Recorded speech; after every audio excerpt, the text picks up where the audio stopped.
श्री शिवाय नमस्तुभ्यम। हर हर महादेव। 20 नवंबर को है सोमवार की अष्टमी और इस दिन किए जाने वाले कुछ विशेष उपाय लेकर आए हैं जो कि गुरुजी पंडित प्रदीप मिश्रा जी के द्वारा बताए गए हैं। हमने पहले भी 2 पार्ट सोमवार की अष्टमी के बनाए हैं जिसमें टोटल 11 उपाय हैं। वो वीडियो भी जाकर देख सकते हैं। आप ये उपाय अपनी आवश्यकता के अनुसार एक या एक से अधिक भी कर सकते हैं। वर्ष भर में सोमवार की अष्टमी 3 या 4 बार ही आती है, इसलिए ये मौका आपको वर्ष भर में सिर्फ 3 या 4 बार ही मिलता है। इस मौके को आप हाथ से ना जाने दें। शिव और शक्ति के मिलन का दिन है और इस बार सोमवार की अष्टमी कार्तिक के इस सोमवार को पड़ रही है, जिस दिन गोपाष्टमी भी पड़ रही है। तो ये साल की सबसे बड़ी सोमवार की अष्टमी है और आज का वीडियो हमारा बहुत ही रोचक होने वाला है, जिसमें आपको 3 महादेव के नाम लेकर उपाय करना है। और कोई प्रशासनिक कार्य चल रही है या किसी ने गलत केस लगा दिया है या घर में प्रॉपर्टी को लेकर झगड़ा चल रहा है, तो उसके लिए आप कौन सा उपाय करें। तो ये सोमवार की अष्टमी में किया जाने वाला खास उपाय है। साथ ही जिस नारी का गर्भ बार बार गिर रहा हो उसके लिए गुरुजी ने एक उपाय बताया था अभी हाल ही की कथा में। ये उपाय सिर्फ और सिर्फ सोमवार की अष्टमी में करने का है, तो आप इस उपाय को कर सकते हैं। और अगर कोई बोल दे कि तेरी किस्मत में धक्के खाना ही लिखा है, जीवन में दुखी दुख लिखे हैं, तो आपको इस सोमवार की अष्टमी के दिन इस विशेष उपाय को करना है। ये उपाय भी सिर्फ सोमवार की अष्टमी के दिन ही किया जाने वाला है। बहुत ही सरल और आसान उपाय है। हम आपको वीडियो के माध्यम से भी समझाने का प्रयास करेंगे, साथ ही आपको आसान भाषा में विस्तार से उपाय बताएंगे और धन संपदा से जुड़े उपाय भी इसमें शामिल हैं। तो चलिए वीडियो शुरू करते हैं। बढ़ते हैं पहले उपाय की ओर। यदि प्रॉपर्टी में झगड़ा चल रहा हो, अदालत में पति पत्नी का झगड़ा चल रहा हो, केस चल रहा हो, या भाई भाई का झगड़ा चल रहा है, या किसी ने गलत केस लगा दिया है, या कोई प्रशासनिक कार्यवाही चल रही हो, तो आपको सोमवार की अष्टमी के दिन इस विशेष उपाय को करना है। इस उपाय को करने के लिए आपको एक बेलपत्र लेना है, एक शमी पत्र लेना है, एक दूर्वा लेना है और एक कनेर का पुष्प लेना है और एक चावल का दाना लेना है। मतलब टोटल आपको 5 चीजें लेना है। बेलपत्र, शमी पत्र, दूर्वा, कनेर का पुष्प और चावल का दाना। ये सभी चीजें आपको ऐसी लेना है जो कहीं से भी खंडित ना हो, पूर्ण हो। 5 चीजें आपको बेलपत्र के पेड़ के नीचे लेकर जाना है। बेलपत्र के पेड़ के नीचे वहीं के मिट्टी का उपयोग करते हुए एक मिट्टी का ढेला बनाकर, मतलब लिंग नुमा आकृति बनाकर सभी चीजें आपको अर्पित कर देना है। मतलब बेलपत्र के वृक्ष के नीचे जो मिट्टी पड़ी है वहीं की आपको शिवलिंग बना लेना है। बेलपत्र के वृक्ष के नीचे ही शिवलिंग बनाना, वहीं पे आपको बेलपत्र, शमी पत्र, दूर्वा, कनेर का पुष्प, चावल का दाना, ये 5 चीज आपको वहीं पे अर्पित करना है। पर अर्पित करते समय आपको 3 महादेव का नाम लेना है। एक रंगेश्वर महादेव, दूसरा कुंदकेश्वर महादेव और तीसरा चंपेश्वर महादेव। इन तीनों महादेव का नाम लेते हुए आपको ये सभी चीजें अर्पित कर देना है। एक घी का दीपक लगा देना है। इसके बाद पार्थिव शिवलिंग का आपको विसर्जन करना है। विसर्जन विधि ध्यान से सुन लीजिए। आपको एक कलश जल लेना है और पार्थिव शिवलिंग पे धीरे धीरे धीरे जल अर्पित कर देना है। इसके बाद जो 5 चीजें आपने अर्पित की हैं पार्थिव शिवलिंग पर, बेलपत्र, शमी पत्र, दूर्वा, अक्षत, कनेर का पुष्प, ये चीजें वापस आपको 5 चीजें लेकर आ जाना है और अपने घर में रख देना है। 20 से 21 दिन में निर्णय आपके पक्ष में आ जाता है। जब आप ये सब चीजें लाएंगे तो उसे अपने घर में कोई कपड़े में लपेट कर रख सकते हैं और 21 दिनों बाद उसका विसर्जन कर सकते हैं। विसर्जन आप किसी नदी, तालाब, कुआं, बावरी में कर सकते हैं या फिर किसी वृक्ष के नीचे भी विसर्जन कर सकते हैं। अब बढ़ते हैं अगले दूसरे उपाय की ओर।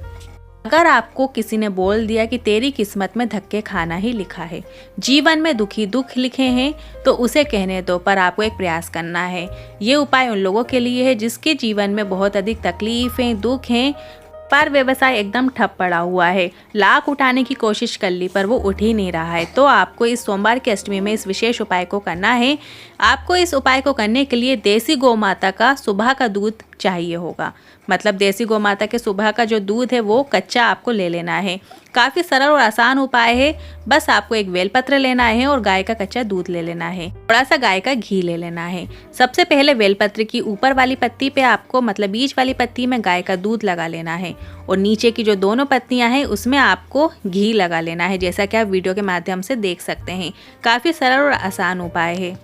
आप गाय का दूध बीज वाली पत्ती में लगाएंगे, मतलब ऊपर वाली पत्ती में, बीज वाली पत्ती में लगाएंगे तो उसमें पीछे की ओर भी आपको गाय का दूध लगा लेना है और नीचे की दोनों पत्तियों में चिकने भाग में आपको घी लगा लेना है। इसके बाद इसे सोमवार की अष्टमी के दिन शिवलिंग पर आपको चिपका देना है। यदि वो नहीं चिपक रही है तो आप शिवलिंग के ऊपर भी अर्पित कर सकते हैं।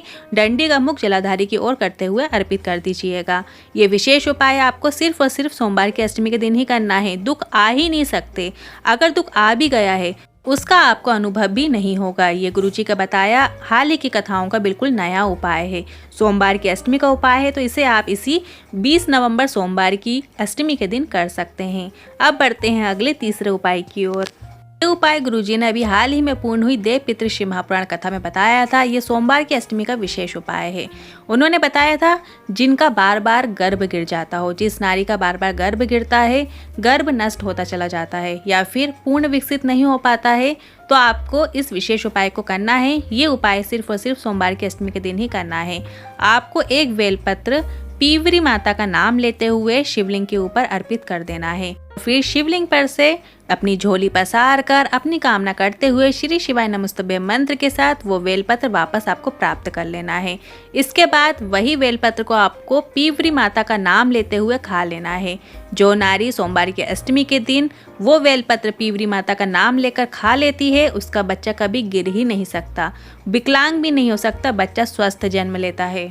करते हैं अगले चौथे उपाय की ओर। कभी मौका लगे आप शिवालय गए हैं, जैसे 20 नवंबर सोमवार के दिन अष्टमी के दिन आप शिवालय गए हैं और वहां पर आपको शिवलिंग पे या आसपास कहीं पे भी कनेर का फूल रखा हुआ दिख जाता है, तो विषम परिस्थिति हो या बहुत दिक्कत में जीवन चल रहा हो या फिर आपकी कोई विशेष मनोकामना है, तभी आप उस कनेर के पुष्प से इस उपाय को कर सकते हैं। उस कनेर के पुष्प को 5 जगह पे स्पर्श कराते हुए अपने हृदय की बात कहते हुए आपको वापस शिवलिंग पे अर्पित करना है। महादेव उसे स्वीकार करते हैं। अब वो 5 जगह कौन सी हैं वो भी आप अच्छे से समझ लीजिए। सबसे पहले आपको यदि शिवलिंग पे कहीं आसपास कनेर का पुष्प मिलता है तो आप उसे उठा लीजिए। इसके बाद सबसे पहले जो जलाधारी में गणेश जी का स्थान है वहाँ पे स्पर्श कराइए। जलाधारी में जो कार्तिकेय जी का स्थान बनाया गया है वहाँ पे स्पर्श कराइए। फिर बीच में जो मोटी लाइन है अशोक सुंदरी माता का स्थान है वहाँ पे स्पर्श कराते हुए फिर जो शिवलिंग के ऊपर जलाधारी बंधी हुई होती है वहाँ पर आपको स्पर्श कराना है। और इसके बाद उस पुष्प को जो त्रिशूल के जो 3 भाग है जहाँ पर मिलते हैं वहाँ पर आपको स्पर्श कराते हुए शिवलिंग के ऊपर श्री शिवाय नमस्तुभ्यं बोलते हुए अपनी कामना करते हुए वो कनेर का पुष्प अर्पित कर देना है।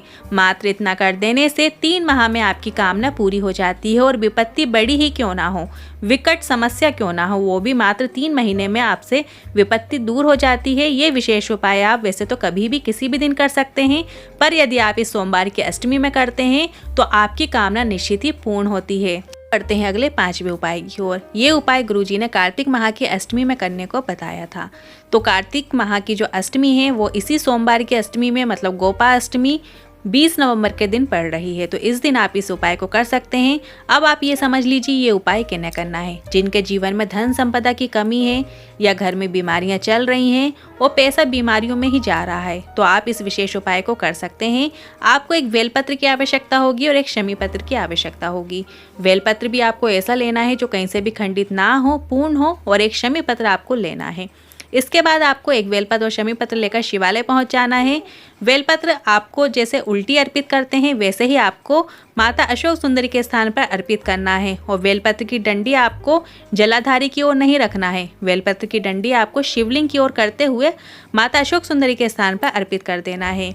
इसके बाद आपने जो एक शमी पत्र लिया है वो आपको शिवलिंग के ऊपर अर्पित करना है और शमी पत्र भी आपको उल्टा ही अर्पित करना है और इसकी जो डंडी भी है वो दक्षिण दिशा की ओर होना चाहिए, मतलब जलाधारी के ठीक विपरीत दिशा की ओर होना चाहिए। जैसे आपने बेलपत्र अर्पित की है अशोक सुंदरी माता के स्थान पर, आपने शिवलिंग की ओर डंडी करते हुए अर्पित की है, सेम वैसे ही शमी पत्र भी आपको जलाधारी से ठीक विपरीत दिशा की ओर करते हुए अर्पित करना है। बस आपको इतना ही करना है। जीवन में धन संपदा बढ़ेगी, व्यापार बढ़ेगा, नौकरी की प्राप्ति होगी। और ये विशेष उपाय की जानकारी गुरुजी ने नागपुर के शिव पार्वती शिव महापुराण कथा में दी थी। साथ ही सोमवार की अष्टमी के दिन हो सके तो एक बेलपत्र शाम के समय प्रदोष काल के समय शिवलिंग पे जरूर अर्पित कीजिएगा।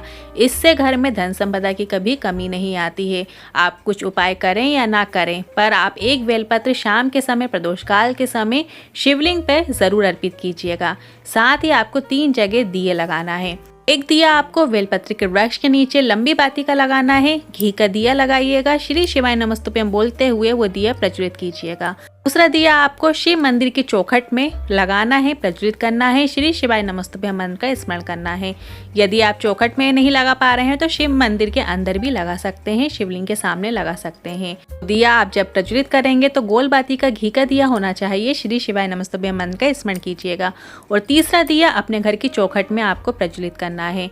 अपने घर की चौखट में राइट साइड में लंबी बाती का दिया प्रज्वलित कीजिएगा।